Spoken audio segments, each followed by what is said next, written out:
بسم اللہ الرحمن الرحیم۔ اللہ تبارک و تعالیٰ کے پاکیزہ نام سے آغاز کرتے ہیں جو بہت مہربان نہایت رحم والا ہے۔ الحمدللہ درس بخاری کا سلسلہ کتاب الصوم تک پہنچا ہے، اور پچھلے پروگرام میں چاند کی رویت کے بارے میں کلام کیا گیا تھا، اور 1909 نمبر حدیث پاک ذکر کی گئی تھی۔ یہ 6، 7، 8، 9 3-4 حدیثیں جو تھیں اسی موضوع کے بارے میں تھیں، اور ہمیں کوشش کرنی چاہیے کہ اپنے معاملات کو قرآن و حدیث کے سپرد کریں۔ اگر ہم قرآن اور حدیث کی تعلیمات کو چھوڑ کر چلنے کی کوشش کرتے ہیں تو پھر ذاتی رائے ہوتی ہے، اور ذاتی رائے ہر ایک کی مختلف ہو سکتی ہے، پھر کسی ایک نتیجے پر پہنچنا بڑا مشکل ہے۔ ایک شخص اپنی رائے کہے گا کہ میری رائے کو فوقیت ہونی چاہیے، دوسرا کہے گا میری، تیسرا کہے گا میری۔ اسی لیے قرآن و حدیث جب ہمارے سامنے آ جاتے ہیں تو ہر ایک سرنڈر کر جاتا ہے، ہتھیار ڈالنے پر مجبور ہوتا ہے کہ نہ آپ کی رائے نہ آپ کی رائے اب ہوگی اللہ تعالیٰ اور اس کے رسول کا حکم اور ان کی تلقینات۔ تو پھر اس سے ہر ایک چونکہ اپنی مرضی کو، اپنے علم کو، اپنی رائے کو ان کے تابع کرے گا تو نتیجہ آ جائے گا۔ اور جب آراء زیادہ ہوں گی اور کوئی اسٹینڈرڈ آپ متعین نہیں کرتے ہیں کہ کس کی رائے کو فوقیت ہو، اسی سے بگاڑ پیدا ہوتا ہے، خرابیاں پیدا ہوتی ہیں۔ اگلی حدیث کی طرف آتے ہیں، 1910 نمبر حدیث پاک ہے، لیکن اس سے پہلے ایک بات سمجھ لیں کہ لفظ ہوتا ہے کلام عرب میں ایلا۔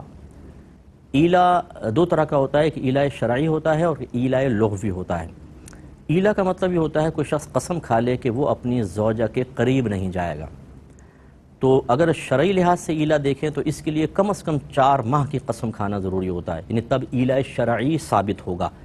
چنانچہ اگر کوئی شخص کہے کہ میں 4 ماہ تک اپنے زوجہ کے قریب نہیں جاؤں گا، کوئی جسمانی تعلق قائم نہیں کروں گا، تو یہ ایلا شرعی ہوتا ہے، اور یہ ایک طرح کی شرعی قسم ہوتی ہے۔ یا پھر وہ ہمیشگی کے الفاظ کہے کہ میں کبھی بھی تیرے قریب نہیں آؤں گا، تو چونکہ اس میں بھی 4 مہینے تو یقینی سی بات ہے داخل ہیں، تو یہ ایلا شرعی کہلاتا ہے۔ اور اس کا حکم یہ ہوتا ہے کہ اگر 4 ماہ سے پہلے وہ اپنی زوجہ سے جسمانی تعلق قائم کر لیتا ہے تو یہ ایک شرعی لحاظ سے قسم ہوتی ہے، گویا کہ ٹوٹ گئی، تو اس کا کفارہ دینا ہوتا ہے۔ اور اگر 4 ماہ تک قریب نہ آئے اور 4تھا مہینہ گزر جائے تو ایک طلاق بائن پڑ جاتی ہے، یعنی نکاح ٹوٹ جاتا ہے۔ تو اگر ابھی اس سے پہلے کوئی اور طلاق نہیں دی تھی تو پھر وہ جدید نکاح کے ساتھ رہیں گے۔ تو اس لیے یہ اچھی طرح اگر اب اس میں بھی یہ ہے کہ ایک طلاق پڑ گئی، ساتھ رہنے لگے، اگر ایلا مؤبد ہو یعنی ہمیشہ کے لیے میں تیرے کبھی قریب نہیں آؤں گا، تو پھر 4 ماہ گزریں گے، پھر دوسری طلاق، پھر تیسری طلاق، اس طرح ختم ہو جائے گا معاملہ۔ تو بہتر یہ ہوتا ہے کہ پہلی بات تو یہ کہ اس قسم کی کوئی قسم نہ کھائی جائے، اور اگر کھا لیں تو 4 ماہ کے اندر جسمانی تعلق قائم کر کے قسم کا کفارہ دے دیں تو یہ معاملہ ختم ہو جائے گا۔ ایلا لغوی یہ ہے کہ 4 ماہ سے کم کی قسم کھا لی ہو کہ میں قریب نہیں جاؤں گا، تو یہ مطلب ایلا لغوی کہلائے گا کہ قریب نہ جانے کی نیت ہے، لیکن ایلا شرعی نہیں بنے گا۔ مثال کے طور پہ کسی شوہر نے قسم کھائی کہ میں 1 ماہ تک زوجہ کے قریب نہیں جاؤں گا، اسے ایلا لغوی کہتے ہیں، یعنی زوجہ کے قریب نہ جانے کی قسم کھانا۔ لیکن اب اس میں اگر 1 مہینہ گزر گیا تو اس سے کوئی طلاق وغیرہ نہیں پڑے گی، کیونکہ یہ ایلا شرعی نہیں ہے۔ ایلا شرعی 4 ماہ کم از کم اس کے اندر مدت مقرر کی گئی ہے۔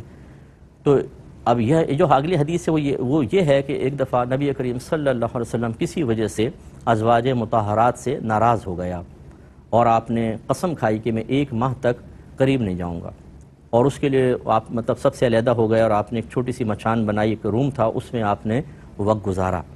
تو آپ نے 1 مہینے کی چونکہ قسم یاد فرمائی تھی، 29ویں دن آپ واپس تشریف لائے، اپنی قسم پوری کی گویا کہ۔ تو لوگوں نے پوچھا رسول اللہ آپ نے تو 1 مہینے کی قسم کھائی تھی، تو یہ 29 دن کیسے؟ تو آپ نے فرمایا مہینہ 29 کا بھی ہوتا ہے۔ تو یہ ہے بس وہ چیز جو یہاں بیان ہوگی۔ اچھا وہ کیا وجہ تھی کہ ازواج مطہرات سے آپ ناراض ہوئے تھے؟ وہ وجوہات بہت ساری بیان ہوئی ہیں، وہ میں مناسب نہیں سمجھتا ہوں کہ ذکر کروں، بس سمجھ لیجئے کسی وجہ سے سرکار ناراض ہوئے تھے اور آپ تشریف لے گئے تھے۔ تو اس پر انشاءاللہ بھی کلام کریں گے۔ 1910 نمبر حدیث پاک ہے، حضرت ام سلمہ رضی اللہ تعالی عنہا بیان کرتی ہیں کہ نبی کریم صلی اللہ علیہ وسلم نے قسم کھائی کہ آپ 1 ماہ تک اپنی ازواج کے قریب نہیں جائیں گے۔ جب 29 دن گزر گئے تو آپ صبح یا شام کو ان کے پاس آ گئے، تو آپ سے کہا گیا، یعنی ازواج کے پاس آ گئے تو آپ سے کہا گیا کہ آپ نے تو قسم یاد فرمائی تھی کہ آپ 1 ماہ تک ازواج کے قریب نہیں آئیں گے، تو آپ نے ارشاد فرمایا مہینہ 29 دن کا بھی ہوتا ہے، یعنی وہ چاند نظر آ گیا 29ویں دن تو سرکار تشریف لیا، گویا کہ مہینہ پورا ہو گیا۔ تو یہ ایلا لغوی تھا۔ اس سے چند باتیں معلوم ہوئیں کہ دیکھیں یہ ہوتا ہے، انبیاء علیہم السلام اپنے نفوس پر غالب ہیں، قادر ہیں، لیکن ناراض ہونا،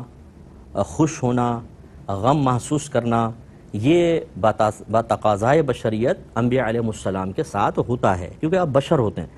اور بشر جب ہے ایک انسان ہے وہ تکلیفیں بھی محسوس کرتا ہے، وہ صدمہ، غم، خوشی محسوس کرتا ہے، تعجب محسوس کرتا ہے، چیزوں کے اثرات قبول کرتا ہے۔ اس سے ایک بات کنفرم ہے کہ الحمدللہ رب العالمین، ہمارا عقیدہ بہت اچھا ہے کہ ہم اپنے نبی کو خدا نہیں کہتے ہیں، خدا نہیں مانتے ہیں، کیونکہ اللہ تبارک و تعالیٰ ان عوارضات سے پاک ہے۔ معاذ اللہ ثم معاذ اللہ، اگر نبی کریم خدا ہوتے تو یہ عوارضات آپ کے ساتھ نہیں ہوتے۔ اس کا مطلب ہے ہم مسلمانوں کا عقیدہ بہت اچھا ہے اور ہم اپنے نبی سے بہت زبردست عقیدت رکھتے ہیں، لیکن وہ عقیدت دائرۂ شریعت پہ رہ کر ہے، لہٰذا دائرۂ شریعت کو پھلانگ کر ہم نبی کے اوصاف میں وہ مبالغہ آرائی نہیں کرتے کہ ان کو الوہیت کا ہی مقام دے دیں، جیسے بعض لوگوں نے، بعض قوموں نے اپنے نبیوں کو خدا مان لیا۔ ایسا ہمارے ہاں نہیں ہے۔ پہلی بات یہ کہ بہت ہی اللہ تعالیٰ نے ہم پہ کرم نوازی فرمائی۔ دوسری بات یہ کہ بعض اوقات عوام الناس کا یہ ذہن ہوتا ہے کہ جب کوئی اللہ کی بارگاہ میں مقبول ہو جائے،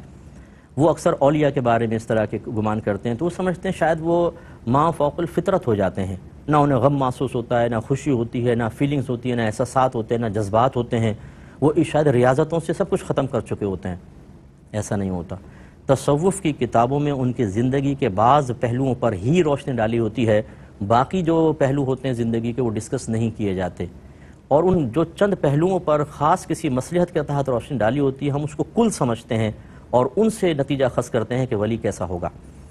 چنانچہ ان میں ہم پڑھتے ہیں جی وہ کوئی خوف نہیں ہے، جیسے وہ آیت بھی ہے الا ان اولیاء اللہ لا خوف علیہم ولا هم یحزنون، تو ہم کہتے ہیں بس ولی وہ ہوگا جس کو نہ خوف ہوگا نہ غمگین ہوگا۔ اب کوئی آپ کے سامنے کوئی بزرگ ہیں، نیک ہیں، پرہیزگار ہیں، صاحب علم ہیں، وہ کسی کا خوف محسوس کر رہے ہیں، انہیں کوئی صدمہ پہنچ گیا، ان کے گھر میں چوری ہو گئی جس سے ان کو مطلب اذیت محسوس ہوئی، تو اب جو عام کچا ذہن ہوتا ہے بولتا ہے یار یہ ولی تو ہو نہیں سکتے، کیونکہ ولیوں کو تو نہ خوف ہوتا نہ غمگین ہوتے ہیں، یہ کیسے؟ تو یہ مطلب نادانی والی سوچ ہے۔ اللہ کی بارگاہ میں مقرب ہو جانے کا مطلب یہ نہیں ہے کہ اللہ تعالیٰ انہیں ہر تکلیف اور آزمائش سے بالکل پاک و صاف کر دیتا ہے، عوارضات بشریت سے پاک و صاف کر دے گا، ایسا نہیں ہے۔ انبیاء علیہ السلام سب سے زیادہ اللہ کے قریب ہوتے ہیں، اور میرے آقا صلی اللہ علیہ وسلم کا فرمان ہے کہ سب سے زیادہ آزمائش میں انبیاء علیہ السلام ڈالے جاتے ہیں، پھر جو ان سے قریب ہیں، پھر جو ان سے قریب ہیں۔ اس کا مطلب ہے جو اللہ کی بارگاہ میں جتنا زیادہ مقبول ہوگا اسے اتنی ہی بڑی آزمائش میں ڈالا جائے گا۔ اب دیکھیے امام اعظم ابو حنیفہ رضی اللہ تعالی عنہ کو عہدہ قضا پیش کیا گیا، لیکن آپ نے انکار فرمایا، تو ایک روایت کے مطابق آپ کو جیل میں بند کر دیا، ایک روایت کے مطابق اس پر آپ کو کوڑے مارے گئے، لیکن آپ راضی نہیں ہوئے۔ اب اتنا بڑا امام، ان کو جیل میں ڈال دیا، کوڑے لگ رہے ہیں، تو آج کل کے کچھ آدمی ہوتے ہیں نا، بولتے یار یہ جیل میں چلے گئے عالم صاحب، اس کا مطلب ہے کہ یہ اللہ کے ولی نہیں ہے، ورنہ مصیبت کیوں آتی، کیوں ان کو تکلیف پہنچتی؟ تو ایسا نہیں ہوتا، آزمائشیں آتی ہیں، تکلیفیں آتی ہیں، اور اللہ کے نیک بندوں پر یہ آتی ہیں، اور یہ بزرگی کے منافی نہیں ہوتی۔ امام حسین، امام علی مقام پر جو آزمائشیں آئیں کہ اب ہمارے سامنے نہیں ہیں، کس طریقے سے بے رحمی کے ساتھ آپ کو میدان کربلا میں شہید کیا گیا اور آپ کے رفقا کو، تو کیا معاذ اللہ اس سے نتیجہ نکالیں کہ آپ کا مقام مرتبہ ہوتا تو یہ تکلیف نہ آتی؟ یہ تو جاہل ذہن کا ہی نتیجہ مرتب کرنا ہو سکتا ہے، سمجھدار آدمی کا نہیں۔ اسی طریقے سے میرے آقا صلی اللہ علیہ وسلم ہیں، آپ خوش بھی ہوتے ہیں، آپ ناراض بھی ہوتے ہیں، لیکن سیدہ عائشہ صدیقہ رضی اللہ تعالی عنہ نے ارشاد فرمایا کہ نبی کریم صلی اللہ علیہ وسلم کبھی اپنی ذات کی خاطر جلال میں تشریف نہیں لاتے تھے، ہاں اگر کوئی اللہ کے دین کے معاملے میں کوتاہی کرتا تو آپ اس سے انتقام لیتے، یعنی آپ ناراض ہوتے تھے، سزا مقرر کرتے تھے۔ تو بس یہ سمجھ لیجئے کہ سرکار کے ناراض ہونا یہ اسی وجہ سے تھا، اور ایسا نہیں تھا کہ ازواج مطہرات کی معاذ اللہ کوئی ایسی غلطی تھی کہ جو گناہ کے زمرے میں آئے، نو۔ بعض اوقات ایسا ہوتا ہے جو خواص ہوتے ہیں نا، خواص لوگ، ان کی تھوڑی سی چیز پر بھی ہم نہیں چاہتے کہ یہ اس خطا میں مبتلا ہو، حالانکہ وہ گناہ نہیں ہے، وہ کوئی قابل گریز چیز نہیں ہے۔ تو ایسا ہی معاملہ ہوا، سرکار نے اظہار ناراضگی فرما کر علیحدگی اختیار فرمائی اور پورے 1 مہینے تک علیحدہ رہے۔ اس سے معلوم ہوا کسی معقول وجہ کی بنا پر ایک شوہر اپنی زوجہ سے علیحدہ ہو سکتا ہے، اس میں شرعی لحاظ سے کوئی حرج نہیں ہے، بلکہ فقہاء نے فرمایا، علماء لکھتے ہیں کہ اگر فرض کر لیں کہ عورت زوجہ ہے، وہ کوئی کوتاہی کی مرتکبہ ہوتی ہے، مثلا نماز نہیں پڑھتی فرض کر لیں، تو شوہر پہ واجب ہے کہ اظہار ناراضگی کرے، یعنی اپنا بستر علیحدہ کر دے، بات کرنا چھوڑ دے، روڈلی رویہ کرے، تاکہ وہ عمل کی طرف آئے، اپنی آخرت کو بہتر بنانے کی طرف آئے، جہنم کا راستہ چھوڑے اور جنت کے راستے کی طرف آئے۔ اور یہ ناراضگی واجب ہے، اگر نہیں کریں گے، جیسے ہمارے گھروں کے اندر ہے، کوئی بھی گناہ ہو رہے ہیں، اگر اپنے بچے کر رہے ہیں، بیوی کر رہی ہیں، ماں باپ کر رہے ہیں تو نظر انداز کریں گے، ہمارے اپنے کر رہے ہیں نا، دوسرا کرے تو وہ بڑی بڑی باتیں کریں گے، آفس میں بیٹھ کر، فیکٹریوں میں، شادی ہال میں بیٹھے ہوئے باتیں کر رہے ہیں، یہ فلاں سے کر رہا ہے فلاں، اپنے گھر میں کیا ہو رہا ہے؟ تو یہ ضروری ہے کہ اپنے گھر والوں کی بھی اصلاح کریں، اور اس کے مختلف انداز ہوتے ہیں، پیار سے سمجھانا، تھوڑی بہت سختی جہاں تک شریعت اجازت دیتی ہے، یا اظہار ناراضگی اس طور پر کہ انسان علیحدہ ہو جائے، تب گھر والے مطلب یہ کہ اس کے پریشر میں آ کر خطا کو چھوڑ دیں، گناہ کو چھوڑ دیں۔ تو یہاں گناہ کا معاملہ نہیں تھا، ایک امر مستحب کا ترک، اس کے اوپر نبی کریم کا اظہار ناراضگی، تو ایلا کا یہ تصور ہے جو میں نے آپ کی خدمت میں پیش کیا۔ اگلے حدیث کی طرف آتے ہیں، 1911 نمبر حدیث پاک ہے، حضرت انس بن مالک رضی اللہ تعالی عنہ اس کے راوی ہیں۔ وہ بیان کرتے ہیں کہ نبی کریم صلی اللہ علیہ وسلم نے اپنی ازواج مطہرات سے ایلا کیا اور آپ کی ٹانگ میں چوٹ آ گئی تھی۔ آپ 29 راتوں تک بالا خانے، یعنی اوپر جو مچان کہہ لیں اس کو، یا اوپر ایک کمرہ، اس میں آپ نے